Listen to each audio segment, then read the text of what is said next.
야담 누룽지 채널을 찾아주셔서 감사드립니다. 댁내 건강과 행복이 가득하시길 바라며 오늘도 재미있는 야담으로 시작하겠습니다.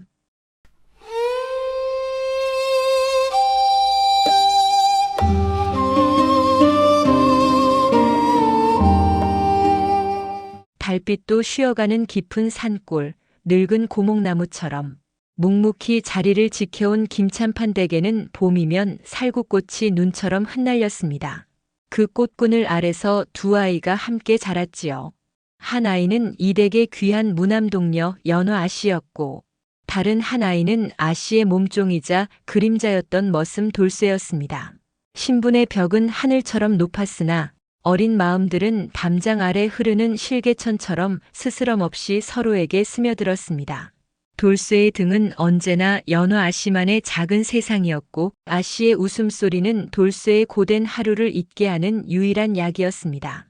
어느덧 17, 꽃망울이 터지듯 아씨의 얼굴에도 고운 빛이 오르자 돌쇠의 가슴에는 시름이 쌓이기 시작했습니다.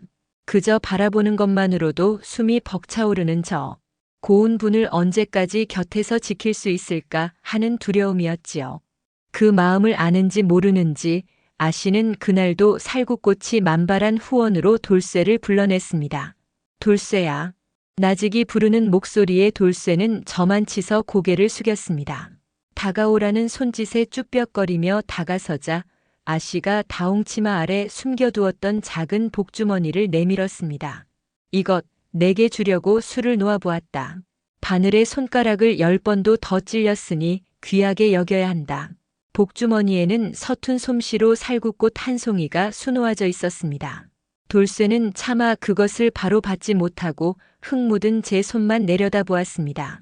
아씨 쇳내 같은 놈이 어찌 이런 귀한 것을 내게 주려고 만든 것이니 너 말고는 받을 리가 없다. 어서 받거라. 내 마음이다. 그 한마디에 돌쇠는 숨이 멎는 듯 했습니다.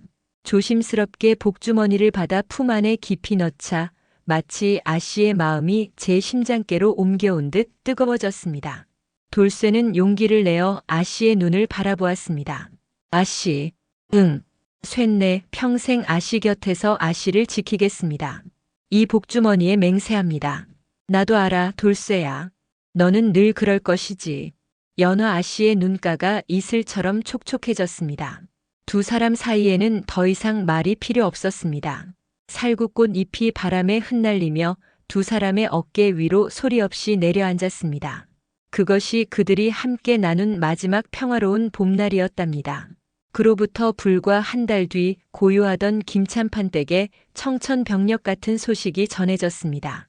연화 아씨가 나라의 새로운 후궁으로 간택되었다는 교지였습니다. 집안은 경사라며 떠들썩했지만 돌쇠의 세상은 무너져 내렸습니다. 곱게 단장하고 눈물을 삼키며 가마에 오르는 아씨의 마지막 모습을 돌쇠는 그저 멀리서 지켜볼 수밖에 없었습니다.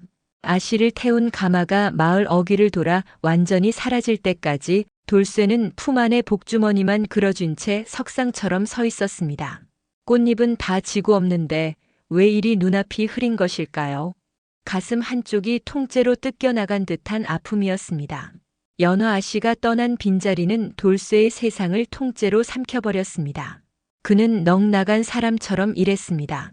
먹지도 자지도 않고 그저 주인이 시키는 대로 몸을 움직였지요. 하지만 그의 영혼은 텅 비어버렸고 손에는 언제나 아씨가 준 살구꽃 복주머니가 들려 있었습니다. 밤이 되면 그는 마구간 구석에 웅크리고 앉아 해진 복주머니를 만지작거리며 아씨와의 마지막 순간을 되새겼습니다.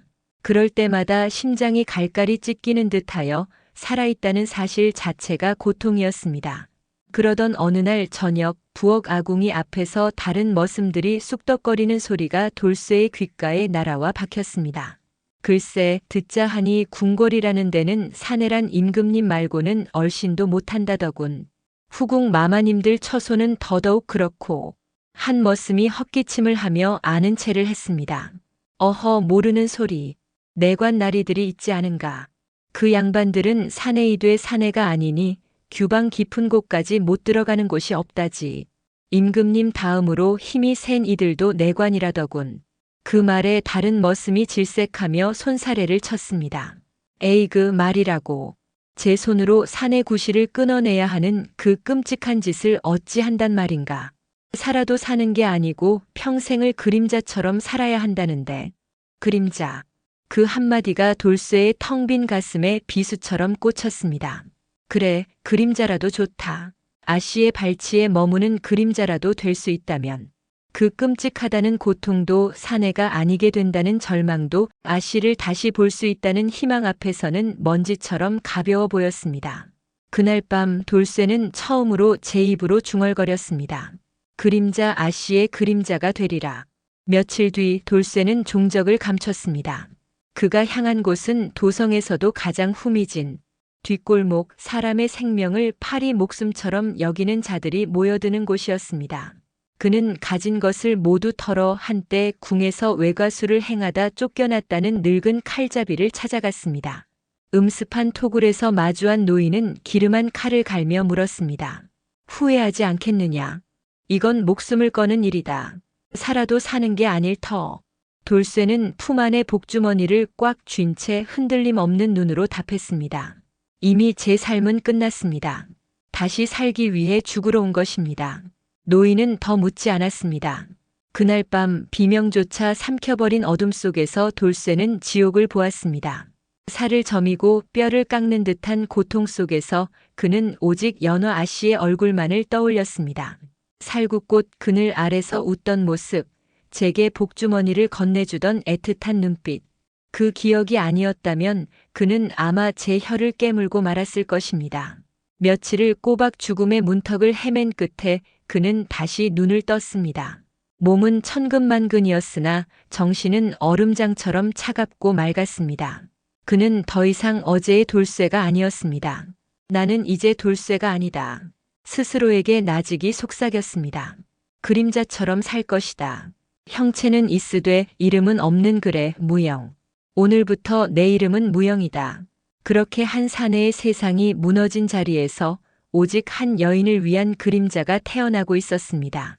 궁궐의 문은 높고도 깊었습니다. 돌쇠가 무영이라는 이름으로 다시 태어나 밟은 궁의 바닥은 차갑고 단단했습니다. 끝없이 이어진 회색빛 담장과 처마 밑으로 들이온 깊은 그림자는 이제 막 안으로 들어선 이방인을 압도했지요. 레바논에서의 고된 수련과 교육을 마친 무영은 가장 낮은 직급의 소환내관이 되어 거대한 궁궐의 수많은 톱니바퀴 중 하나로 편입되었습니다. 모든 내관들은 똑같은 옷을 입고 똑같은 표정으로 정해진 길만을 오갔습니다. 이곳에서 개인의 이름이나 얼굴은 중요치 않았습니다. 그저 맡은 바 임무를 수행하는 살아있는 도구일 뿐이었습니다. 정신 똑바로 차려라, 무영아. 사수인 늙은 내관이 찬바람 같은 목소리로 말했습니다. 여긴 내가 살던 시골 헛간이 아니다. 눈과 귀는 항상 열어두되 입은 꿰맨 듯이 닫고 다녀야 목숨을 부지하는 곳이야. 알겠느냐? 명심하겠습니다, 상선 어르신. 무영은 고개를 깊이 숙였습니다. 그는 누구보다 그 가르침을 뼈에 새겼습니다. 그림자가 되기로 했으니 그는 소리도 흔적도 남기지 말아야 했습니다. 그의 유일한 목표는 단 하나, 연화 아씨의 처소를 알아내고 멀리서나마 그녀의 안위를 확인하는 것이었습니다. 하지만 갓 들어온 신참 내관에게 후궁들의 거처인 내명부에 대한 정보는 금기나 마찬가지였습니다. 그렇게 몇 달이 속절없이 흘렀습니다. 무영은 묵묵히 제게 주어진 허드렛 일을 하며 기회를 엿보았습니다. 그러던 어느 늦가을 오후 후원을 급히 지나던 무영의 눈에 화려한 비단 옷을 입은 여인들의 행차가 들어왔습니다. 행렬의 중심 상궁들의 호위를 받으며 천천히 걷고 있는 한 여인. 무영은 그 자리에 얼어붙고 말았습니다. 고운 비단 옷과 화려한 머리 장식이 낯설었지만 그 얼굴은 꿈에서도 잊은 적 없는 바로 그의 아씨 연화였습니다. 심장이 쿵 하고 내려앉는 듯 했습니다. 아씨 연화 아씨 목구멍까지 차오른 그 이름을 간신히 삼켰습니다. 그녀는 이제 종사품 소의 마마라 불리는 임금의 여인이었습니다. 헬쑥해진 듯한 얼굴에는 그늘이 져 있었고 살구꽃 그늘 아래서 보았던 천진한 웃음은 온데간데 없었습니다. 그저 무표정한 얼굴로 앞만 보고 걷고 있을 뿐이었습니다. 바로 그때 소희의 손에 들려있던 책 한 권이 땅으로 툭 떨어졌습니다. 어머 마마. 곁에 있던 상궁이 호들갑을 떨었지만 무영의 몸이 먼저 움직였습니다. 그는 자기도 모르게 달려가 바닥에 책을 집어들었습니다. 책을 들어 올리는 순간 그의 손끝이 소희의 손끝에 스쳤습니다. 아주 잠시였지만 그 저릿한 감각에 온몸의 피가 거꾸로 솟는 듯 했습니다. 고개를 든 무영의 눈과 놀란 듯 그를 내려다보는 소희의 눈이 허공에서 마주쳤습니다. 웬 놈이 이리 무례하게. 상궁이 날카롭게 소리쳤습니다. 무영은 황급히 엎드려 머리를 조아렸습니다. 죽을 죄를 지었습니다, 마마. 소인이 무엄하게도. 그때 무영의 귓가로 낯설면서도 익숙한 목소리가 내려앉았습니다. 되었다. 일부러 그런 것이 아닐 테니. 싸늘하게 가라앉은 목소리. 하지만 그 끝이 미세하게 떨리고 있었습니다. 그만 가보거라. 무영은 차마 고개를 들지 못했습니다. 그 목소리만으로도 충분했습니다. 아씨도 저를 알아보셨을까? 아니, 알아보셨다 한들 어찌할 것인가. 그는 이제 아씨의 돌쇠가 아닌 이름 없는 내관 무영일 뿐이었습니다. 소희의 행차가 멀어지는 것을 확인하고서야 무영은 천천히 몸을 일으켰습니다.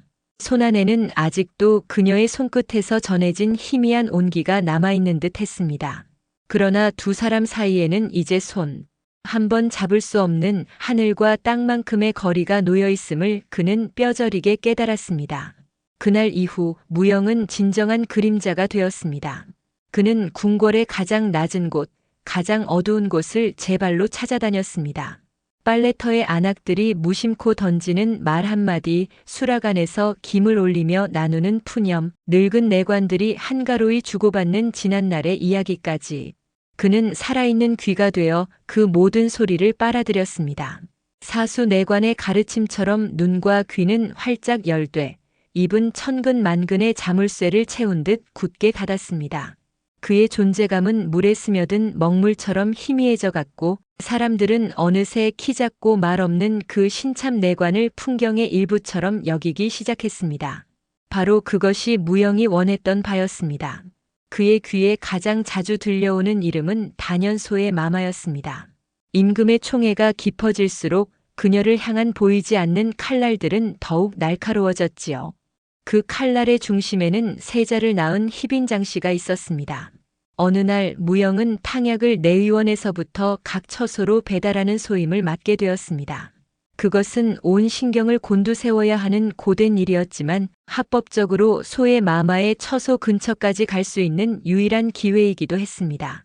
소희의 처소로 향하는 탕약을 받아들고 복도를 지날 때였습니다. 저편 모퉁이에서 희빈의 처소 소속인 박상궁과 내의원, 약방의 하급 의녀가 은밀히 이야기를 나누는 모습이 무영의 눈에 들어왔습니다. 잊지 않았겠지?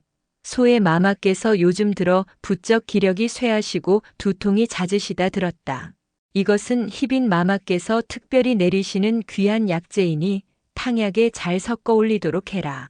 박상궁이 작은 비단 주머니를 의녀의 손에 쥐어주며 나직이 말했습니다. 그 목소리에는 서늘한 도끼가 서려 있었습니다. 네, 상궁 마마님. 염려 놓으십시오. 마마님의 깊은 뜻을 헤아려 아주 잘 섞어 올리겠습니다. 의녀는 주머니를 품속 깊이 숨기며 황급히 고개를 숙였습니다. 두 사람은 주위를 한번 쓱 둘러보더니 이내 각자의 방향으로 흩어졌습니다. 무영은 기둥 뒤에 숨어 모든 것을 지켜보았습니다. 심장이 차갑게 식어내렸습니다. 저것은 약이 아니라 독이 분명했습니다. 천천히 사람을 말려 죽이는 보이지 않는 독. 무영의 머릿속이 복잡하게 돌아가기 시작했습니다. 이 사실을 누구에게 알려야 하는가? 하지만 누가 일개 소환 내관의 말을 믿어주겠습니까? 자칫하다간 희빈을 모함했다는 죄를 뒤집어쓰고 제 목이 먼저 달아날 판이었습니다.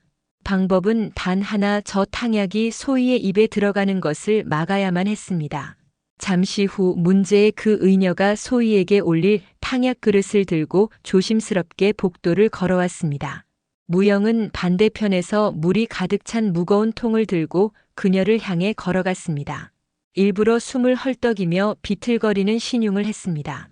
두 사람이 스쳐 지나가는 바로 그 순간 무영은 마치 발을 헛디딘 것처럼 크게 비틀거리며 의녀의 옆으로 쓰러졌습니다. 으악! 요란한 소리와 함께 물통이 엎어지고 의녀가 들고 있던 탕약 그릇이 공중으로 날아올랐다가 바닥에 떨어져 산산조각이 났습니다. 뜨거운 탕약과 흙탕물이 뒤섞여 순식간에 복도는 아수라장이 되었습니다. 이 무슨 무례한 짓이냐? 네 이놈! 의녀가 새파랗게 질린 얼굴로 악을 썼습니다. 소란에 사람들이 몰려들었고 무영은 곧바로 상급 내관에게 끌려가 호된 질책을 받았습니다. 이 천치 같은 놈, 소의 마맞게 올릴 귀한 탕약을 엎어 내 놈 목숨이 몇 개라도 되는 줄 아느냐. 죽을 죄를 지었습니다. 죽을 죄를. 무영은 그저 바닥에 머리를 박고 용서를 빌 뿐이었습니다. 결국 그는 그날 종아리가 터지도록 매를 맞고 창고에 갇히는 벌을 받았습니다. 욱신거리는 아픔 속에서도 무영의 입가에는 희미한 미소가 걸려 있었습니다. 아팠습니다. 하지만 그 고통은 아씨를 지켜냈다는 안도감에 비하면 아무것도 아니었습니다. 그는 이제 알 것 같았습니다. 이 어둡고 차가운 궁궐에서 자신이 해야 할 일이 무엇인지를, 아씨의 빛을 해치려는 모든 어둠을 제 한 몸으로 막아내는 것, 그것이 그림자로 다시 태어난 그의 유일한 소명이었습니다. 탕약 사건으로 무영이 창고에 갇혀 신음하는 동안 소희를 향한 음모의 그림자는 더욱 짙고 끈질기게 피어오르고 있었습니다. 한 번의 실패는 희빈 장씨의 증오에 불을 지폈고 이제 그녀는 어설픈 독이 아니라 누구도 부정할 수 없는 죄를 소희에게 씌우기로 마음먹었지요. 두 번 다시는 살아날 수 없는 멸문지화를 부르는 영모의 죄를 말입니다. 그날 밤 희빈은 자신의 처소에서 박상궁을 불러들였습니다. 그녀의 눈빛은 뱀처럼 차가웠습니다. 어설픈 수작으로 시간만 낭비했구나. 그 천한 계집의 목숨이 그리도 질긴 줄 몰랐다. 송구하옵니다, 마마. 허나 이번에는 결코 실수가 없을 것이옵니다. 그 어떤 변명도 통하지 않을 확실한 증좌를 만들어 싸웁니다. 박상궁이 허리를 깊이 숙이며 음흉한 미소를 지었습니다. 그녀는 품속에서 작은 집 인형 하나를 꺼내 보였습니다. 인형의 가슴에는 세자의 사주팔자가 적힌 종이가 붙어 있었고 그 심장 부근에는 시퍼런 대침이 깊숙이 박혀 있었습니다. 이것을 소희의 처소 가장 깊숙한 곳, 그녀가 매일 아침 기도를 올리는 작은 불당에 숨겨둘 것입니다. 어미가 세자를 저주했다는 증거 앞에서 전하께서도 더는 그녀를 감싸지 못하실 겁니다. 좋다. 이번에야말로 그녀의 숨통을 완전히 끊어버려야 한다. 흔적도 없이 아주 깔끔하게 처리하거라. 그들의 대화를 어둠 속에서 들은 이는 아무도 없었지만 불행의 기운은 이미 궁궐 전체를 휘감고 있었습니다. 며칠 뒤 소희의 처소인 경춘전에서 세자를 저주하는 흉물이 발견되었다는 고변이 대전으로 날아들었습니다. 임금의 얼굴은 싸늘하게 굳었고 당장 의금부 도사를 보내 경춘전을 샅샅이 뒤지라는 어명이 떨어졌습니다. 한순간에 궁궐이 발칵 뒤집혔습니다. 소식을 들은 무영의 심장은 바닥으로 곤두박질 쳤습니다. 이것이 바로 그들이 준비한 확실한 증좌임을 직감했기 때문입니다. 그는 미친 듯이 경춘전으로 달려갔지만 이미 금군들이 처소의 입구를 겹겹이 에워싸고 있었습니다. 안에서는 비명과 고함, 그릇 깨지는 소리가 뒤섞여 흘러나왔습니다. 이게 무슨 짓들입니까? 어명이라니요. 저는 아무것도 모릅니다. 소희의 다급한 목소리가 담장을 넘어 들려왔습니다. 곧이어 위압적인 사내의 목소리가 그녀의 말을 잘랐습니다. 소의 마마, 순순히 수색에 협조해 주시지요. 마마의 결백은 이 수색이 끝나면 자연히 밝혀질 것입니다. 무영은 담벼락에 몸을 기댄 채 속수무책으로 발만 동동 굴렀습니다. 아무것도 할 수가 없었습니다. 일개 내관인 그가 저 금군들을 뚫고 들어갈 수도 감히 어명을 거역할 수도 없었습니다. 바로 그때 안에서 한 병사가 다급하게 외치는 소리가 들려왔습니다. 찾았습니다. 도사날이 여기 있습니다. 잠시 정적이 흘렀고 곧 의금부 도사가 집 인형을 높이 쳐들고 밖으로 나왔습니다. 햇빛 아래 드러난 흉물의 모습에 주위에서 지켜보던 궁인들은 모두 경악하며 뒷걸음질 쳤습니다. 도사는 싸늘한 눈으로 넋이 나간 채 주저앉은 소희를 내려다보며 선포했습니다. 세자 저하를 저주한 흉물이 마마의 개인 불당에서 나왔소. 이래도 발뺌하시겠소? 아닙니다. 저는 모릅니다. 저건 제가 한 것이 아닙니다. 함정입니다. 소희의 애절한 절규는 공허한 메아리가 될 뿐이었습니다. 모든 증거가 그녀를 가리키고 있었습니다. 의금부 도사는 차갑게 명령했습니다. 소혜장 씨는 영모죄인이다. 당장 비단옷을 벗기고 죄인의 몸으로 오게 하옥하라. 금군들이 달려들어 소희의 화려한 옷을 거칠게 벗기고 흰 소복을 입혔습니다. 머리채를 휘어잡힌 채 끌려 나오던 그녀의 텅 빈 눈이 저 멀리 담벼락에 기대선 무영과 마주쳤습니다. 그 눈빛 속에는 원망도 슬픔도 아닌 모든 것을 체념한 듯한 깊은 절망만이 담겨 있었습니다. 무영은 온몸의 피가 식어버리는 것을 느꼈습니다. 그의 아씨가, 그의 세상 전부가 눈앞에서 속절없이 무너져 내리고 있었습니다. 차가운 돌바닥의 냉기가 뼈를 파고들었습니다. 의금부 옥사는 살아있는 자들의 무덤과도 같았습니다. 무영은 쇠창살 너머로 보이는 한 뼘짜리 하늘을 보며 제 무력함을 곱씹었습니다. 아씨는 지금 저 안 어딘가에서 공포에 떨고 있을 터였습니다. 손가락 하나 까딱할 수 없는 이 현실이 그의 심장을 숫덩이처럼 태웠습니다. 그때 그의 손끝에 품 안에서 늘 지니고 다니던 낡은 복주머니의 감촉이 느껴졌습니다. 아씨가 마지막으로 남긴 마음, 내 마음이다. 그 한마디가 평생을 지키겠다던 제 맹세가 귓가에 천둥처럼 울렸습니다. 그는 자리에서 벌떡 일어났습니다. 눈빛은 더 이상 절망으로 흐려져 있지 않았습니다. 지독한 고통 끝에 찾아온 섬뜩할 정도의 평온, 모든 것을 끝낼 마지막 길을 찾은 자의 얼굴이었습니다. 나는 돌쇠다. 아씨의 돌쇠. 그림자로 살았으니 이제는 그림자로 죽으리라. 무영은 옥사의 문을 미친 듯이 두드리며 소리치기 시작했습니다. 열어라. 문을 열어. 내가 진범이다. 소의 마마는 죄가 없다. 내가 그 모든 것을 꾸민 자다. 옥사 전체가 그의 고함 소리로 떠나갈 듯 울렸습니다. 옥졸들이 달려와 몽둥이질을 해댔지만 그는 멈추지 않았습니다. 피를 토하면서도 그는 오직 한마디만을 외쳤습니다. 내가 진범이라고. 그의 광기 어린 행동은 결국 의금부 도사의 귀에까지 들어가고야 말았습니다. 그는 만신창이가 된 몸으로 도사의 앞에 끌려나갔습니다. 도사는 차가운 눈으로 그를 훑어보며 말했습니다. 내 놈이 진범이라 하였느냐? 일개 내관 따위가 어찌 그런 엄청난 일을 꾸민단 말이냐? 옛 주인을 살리고픈 충심은 가상하나 어설픈 거짓으로 국법을 희롱하려 들지 마라. 무영은 피 묻은 입술을 열어 조용히 그러나 힘주어 말했습니다. 저는 그분을 살리기 위해 나선 것이 아닙니다. 오히려 그분을 파멸시키려 했던 것입니다. 무슨 해괴한 소리냐? 도사의 미간이 좁혀졌습니다. 무영은 마치 오래 준비한 연극을 펼치듯 제 이야기를 풀어놓기 시작했습니다. 소희는 소의 마마께서 입궁하시기 전부터 그분을 마음에 품었더랬습니다. 신분을 뛰어넘는 허망한 꿈이었지요. 그분을 잊지 못해 산의 구실까지 버리고 이 끔찍한 궁으로 들어왔습니다. 멀리서나마 그분을 지켜볼 수 있다면 족하다고 그리 생각했습니다. 그의 목소리는 처절한 슬픔으로 가득 차 있었습니다. 허나 임금의 여인이 된 그분은 행복하지 않으셨습니다. 희빈 마마의 시기와 질투 속에서 하루하루 시들어가는 모습을 보며 제 마음속에서 무언가 뒤틀리고 말았습니다. 이럴 바에야 차라리 희빈을 몰아내고 소의 마마를 이 나라의 국모로 만들고 싶다는 그런 무서운 욕심이 생겨났습니다. 도사는 팔짱을 낀 채 그의 말을 듣고만 있었습니다.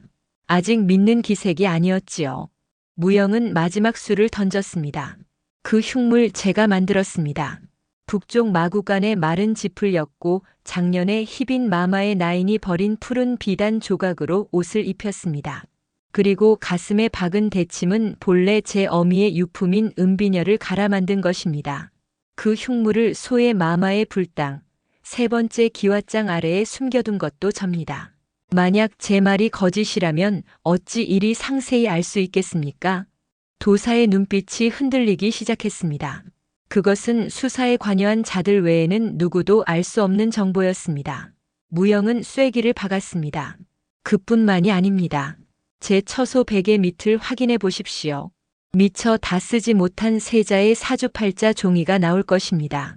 결국 도사는 그의 처소를 수색하라는 명을 내렸고 얼마 지나지 않아 병사 하나가 창백한 얼굴로 달려와 작은 종이 조각을 내밀었습니다. 모든 것이 무영의 말과 맞아떨어졌습니다. 도사는 마침내 자리에서 일어나 무영의 앞에 섰습니다. 이 모든 것이 사실이라면 내 놈은 소의 마마를 위하는 척하며 결국 그분을 영모의 구렁텅이로 밀어넣은 것이 아니냐. 내 놈의 그 뒤틀린 연심이 말이 되느냐 말이다. 사랑이 광기가 되면 그리 되기도 하는 법이지요. 바로 그때 확인을 위해 소희가 그 자리에 끌려 나왔습니다. 하얀 소복 차림의 그녀는 모든 것을 잃은 사람처럼 텅 빈 모습이었습니다. 그녀는 무영을 보고는 믿을 수 없다는 듯 속삭였습니다. 내가 왜? 무영은 처음으로 그녀의 눈을 똑바로 마주 보았습니다. 그리고는 이 잔인한 연극의 마지막 대사를 뱉어냈습니다. 그는 일부러 미친 사람처럼 웃으며 소리쳤습니다. 보십시오, 아씨. 제가 다 해냈습니다. 이제 곧 희빈이 몰락하고 아씨께서 중전이 되실 겁니다. 제가 아씨를 위해 이 모든 것을. 둘째야. 연화는 저도 모르게 그의 옛 이름을 불렀습니다. 그 이름이 불리는 순간 무영의 미친 듯한 웃음이 아주 잠시 멎었습니다. 그는 그녀만이 알아볼 수 있는 아주 깊고 슬픈 눈빛으로 그녀를 바라보았습니다. 그 눈빛은 말하고 있었습니다. 부디 살아남으십시오, 아씨. 이것이 제가 드릴 수 있는 전부입니다. 그리고는 다시 광기 어린 표정으로 돌아와 외쳤습니다. 그 이름은 버린 지 오래입니다. 죄인을 끌고 가라. 모든 것이 끝났습니다. 소의 장씨는 무고함이 밝혀져 방면되었고 내관 무영이 모든 죄를 뒤집어 쓴 채 영모의 수괴로 참수형에 처해졌습니다. 형장으로 끌려가며 무영은 마지막으로 경춘전이 있는 하늘을 바라보았습니다. 살구꽃 흩날리던 그 봄날이 아득하게 떠올랐습니다. 그는 조용히 눈을 감았습니다. 사랑하는 이를 위해 제 이름과 목숨 그리고 그녀의 기억 속에서마저 괴물이 되기를 선택한 한 사내의 길고 긴 그림자가 그렇게 역사의 뒤편으로 사라지고 있었습니다. 무영의 목이 베어진 그날 궁궐에는 때 아닌 진눈깨비가 흩날렸습니다. 소의 마마는 풀려났습니다. 영모의 죄를 뒤집어 쓴 광기 어린 내관의 어리석은 충심 덕에 그녀는 모든 혐의를 벗고 다시 경춘전의 주인이 되었지요. 사람들은 희대의 역적을 처단했다며 안도했고 임금의 총애를 받는 소희를 동정했습니다. 하지만 정작 살아남은 소희는 텅 빈 껍데기뿐이었습니다. 그녀는 며칠 동안 식음을 전폐하고 방 안에만 틀어박혀 있었습니다. 그날 밤 소희의 오랜 시녀였던 늙은 상궁이 작은 상자 하나를 조심스럽게 들고 왔습니다. 마마 의금부에서 수습한 역적의 유품이라 하옵니다. 단 하나뿐이라 하여 소인이 거두어 왔사옵니다. 상자 안에는 때가 꼬질꼬질하게 묻은 낡은 복주머니 하나가 들어 있었습니다. 서툰 솜씨로 수놓아진 살구꽃 한 송이. 그것은 17 헤어지던 봄날에 그녀가 돌쇠에게 건넸던 바로 그 복주머니였습니다. 소인은 떨리는 손으로 그것을 집어들었습니다. 복주머니를 품에 안자 와르르 참았던 눈물이 툭 터진 강물처럼 쏟아져 내렸습니다. 바보, 이 바보 같은 사람아. 그녀는 목 놓아 울었습니다. 이제야 모든 것을 알 수 있었습니다. 그가 왜 스스로 사내의 길 포기하고 이 깊은 궁으로 들어왔는지, 그가 왜 제 앞에서 미친 사람처럼 웃으며 모진 말을 내뱉었는지, 그는 그녀의 목숨뿐만 아니라 그녀가 살아갈 남은 날들까지 지키려 했던 것입니다. 자신은 그녀의 기억 속에서조차 더러운 오물로 남아 그녀를 완벽한 피해자로 만들려 했던 것입니다. 돌쇠야, 내 돌쇠야, 어찌하여 이리 잔인한가? 어찌하여 나만 홀로 남겨두고. 소희의 울음소리는 밤늦도록 경춘전의 담장을 넘지 못했습니다. 그 후로 소희는 다른 사람이 되었습니다. 그녀는 더 이상 임금의 사랑을 갈구하지도 다른 이의 시기를 받지도 않았습니다. 그저 경춘전 후원의 작은 살구나무를 돌보며 조용히 세월을 보낼 뿐이었습니다. 해마다 봄이 와서 살구꽃이 눈처럼 흩날릴 때면 그녀는 종일 나무 아래 앉아 낡은 복주머니를 만지작거리곤 했습니다. 그녀의 얼굴에는 웃음도 눈물도 없었으나 그 누구도 범접할 수 없는 깊은 슬픔이 서려 있었지요. 궁궐 사람들은 공식적으로 미치광이 내관 무영의 이야기를 쉬쉬했지만 그들 사이에서는 또 다른 이야기가 야담처럼 밤마다 피어났습니다. 한 사내가 사랑하는 여인을 위해 제 모든 것을 바쳤다는 이야기. 그 사내의 이름은 아무도 기억하지 못했지만 사람들은 그를 소의 마마의 그림자라고 불렀답니다. 소의 장씨는 임금보다 먼저 세상을 떴습니다. 그녀가 죽은 뒤 유품을 정리하던 궁녀는 그녀의 손에 낡은 살구꽃, 복주머니가 꼭 쥐어져 있는 것을 발견했다고 합니다. 평생을 갚아도 다 갚지 못할 빚을 가슴에 품고 살았던 한 여인의 슬픈 삶과 그 삶을 위해 기꺼이 자신의 모든 것을 바친 한 사내의 지독한 사랑. 그들의 이야기는 이렇게 살구꽃 흩날리는 어느 봄날의 슬픈 전설로 남아 오늘날까지 전해지고 있는 것이지요. 오늘 이야기 재미있으셨나요? 마음에 드셨다면 좋아요 눌러주시고 구독도 부탁드려요. 다음 이야기 꼭 보러 오세요.